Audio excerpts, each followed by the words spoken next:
প্রতি বছর ইউরোপের বিভিন্ন দেশে যাচ্ছেন অনেক বাংলাদেশি। যদিও এ রাস্তা পাড়ি দিতে মুখোমুখি হতে হয় নানা ভোগান্তির। অনেক দেশের দূতাবাস বা ভিসা সেন্টার না থাকায় যেতে হয় প্রতিবেশী দেশ ভারতে। এতে যেমন গুনতে হয় বাড়তি খরচ, তেমনি পড়তে হয় নানা জটিলতায়। বুধবার জাতীয় প্রেস ক্লাবে সংবাদ সম্মেলন করে ইউরোপ ভিসা প্রত্যাশী ঐক্য পরিষদ। এ সময় ৫ দফা দাবি জানিয়ে বক্তারা বলেন, ভারতীয় ভিসা বন্ধ থাকায় দিল্লি থেকে অনেকে ভিসা সংগ্রহ করতে পারছেন না। কূটনৈতিক যোগাযোগের মাধ্যমে দ্রুত এই সংকটের সমাধান করতে হবে।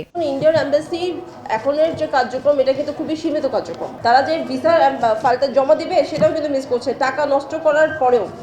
তো এই জন্যই আমরা চাই যে বাংলাদেশে যদি সকল কার্যক্রম চালু থাকে তবে দিল্লি যাওয়ার প্রয়োজন হবে না। অনেক ক্ষেত্রে আমাদের নাগরিকরা সঠিক তথ্য পান না বা সঠিক গাইডলাইনটা পান না।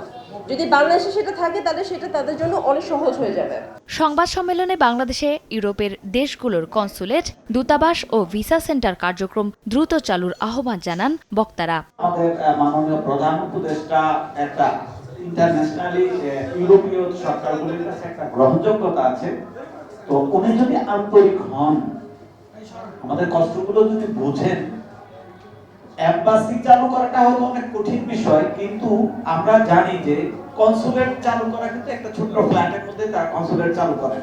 তো ফলে আমাদের মনে হয় না যে সরকার চাইলে এটা অসম্ভব কিছু। ভিসা জটিলতা কমিয়ে সহজ অভিবাসন ব্যবস্থা নিশ্চিত করলে দেশের অর্থনীতির চাকা আরও সচল হবে আশা সংশ্লিষ্টদের। চন্দ্রিমা চৌধুরী, সময় সংবাদ, ঢাকা।